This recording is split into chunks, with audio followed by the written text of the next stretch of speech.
Welcome to the Working Man Committee Podcast. I am your host, Brandon T. Like I said, this is where the place where I bring you the news that you need to know. Like I said, a lot of stuff happening out there today on this Monday. And let's start with, you know what? Let's start with the House of Representatives. So the House of Representatives voted on a continued resolution over the weekend to keep the government open for another 35 days until November. They're going to try it again. And they're going to probably try to kick another continued resolution for a year. But that first one gets slippery for some reason. I don't know. Like I said, what they do is they do it, then they can do a 2% raise. I don't know if they do a short one, 2%, then they do a long one, get another 2%, so you got 4 out of it, and so forth. But like I said, the continued resolutions have been done since the 90s. Like I said, nobody wants to vote on anything permanently, so they just say, whatever you spent last year, spend 2% up more. And they always take it down to the time for the government to run out of money. Do it every time. So I don't know if that's pressure to do something so nobody can add anything and so forth.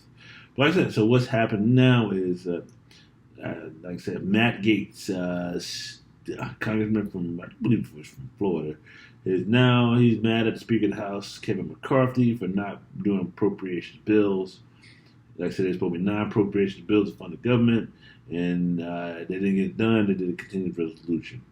And so what they're saying is that Matt Gaetz has actually gone to the Speaker, and Matt Gaetz has been one of the people holding up appropriations bill because he doesn't want to even vote on the rules to do appropriations. So, wow.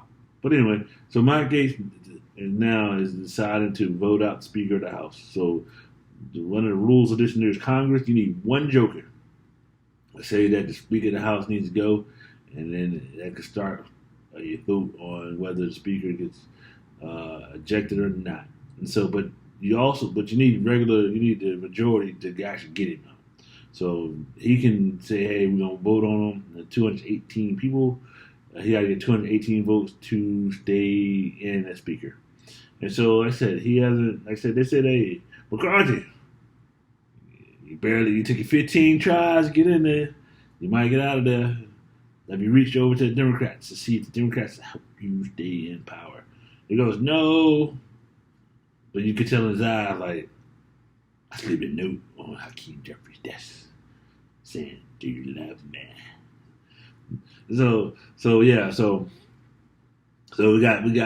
that in order. So we'll see if he's able to withstand the vote or when Matt Gaetz gonna put the vote out. So the thing with Matt Gaetz is that he got a little controversy of his own happening, and so what he's got to worry about is that he was caught up in a little sex scandal in Florida, and so I don't know. I guess it went away, but the House Ethics Committee is also investigating it.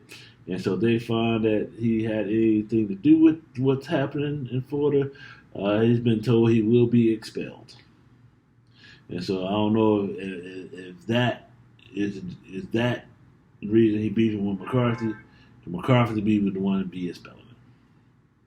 So, but anyway, so like I said, let's see what happens in the House over the next 30 days or so and see what goes from there.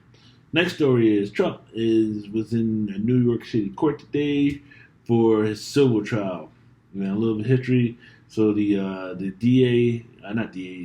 state AG, she brought civil charges against Trump for business, for his business practices and so forth. She wants $250 million in fines for that, and so she was able to get a summary judgment on Trump by convincing the judge that he had overvalued certain properties, saying Mar-a-Lago ain't really worth that much, and other things. And Trump Tower is, hey man, you probably buy it for the same price you bought your house at, but Trump is $100 billion for it. So, but yeah, it's here or there. And so, so she got a summary judgment, a couple of days ago. And now it's time for the penalty phase of the trial. And so Trump was in court today to defend himself with his lawyers. And so as they're going back and forth about this, you know how Trump do, and the cameras were in court. And so Trump's in court, he making a mean face. he ended up doing all that and so forth. And the DA, she sitting back like, they told me to get the money, and so she got that kind of got that look on her face. And so, like I said, they just going through the motions here. Trump, talk junk to everybody when he had time to talk junk. And then, but by the end of the day, he was not talking junk about the judge anymore. And it sounds like that. What happened was that by the end of the day, the judge told the prosecutor that a lot of the stuff in their case was outside the statute of limitations because they couldn't use anything from 2014 or older. And so my question is, how you get summary judgment if you had everything, but then you find out that a lot of that stuff is outside the statute outside the statute. It's like how do you then make your summary judgment request on a lot of stuff that's not there? So that's going to chop up their case and also chop up whatever fine they could possibly get. But like I said, this case right here has no victims. Trump defrauded nobody. He paid back every dime he's supposed to pay and so forth. So like this, it's like a victimless crime. But like I said, New York's a funny state. It's got a statute on the books that's saying that you don't need a victim.